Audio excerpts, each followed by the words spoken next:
संगवारी हो, अभी मैं हावा बद्रीनाथ मंदिर के जस्ट सामने आप मन और पाछू में देख सका तो बद्रीनाथ मंदिर हावे और भगवान ला सबसे पहले मैं प्रणाम करत हूँ।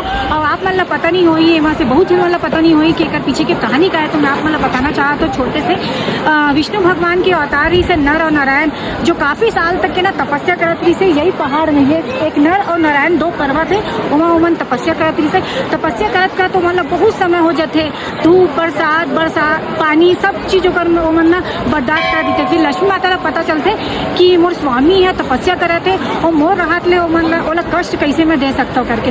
तो जैसे वो वाला पता चलते तो वो आते और पेड़ के रूप बन जाते है ना, और वो पेड़ के नाम रही से बद्री, और पेड़ बन जाती है ऐसे। वो जस्ट नीचे में नर नारायण भगवान है तपस्या करते थे। बहुत साल बाद में ना जब उठते तो वो पता चलते कि ये तो बद्री लक्ष्मी माता ही बद्री के रूप धारण करे है करके, और तब से ये नाम पड़े हैं बद्री और भगवान के नाम है नारायण। तब से ये मंदिर बहुत ज़्यादा प्रख्यात हो चुके हैं, बहुत ज़्यादा चर्चा में है, और हमारा तब से पता चले है कि बद्री नारायण ये नाम मंदिर के। जय भगवान।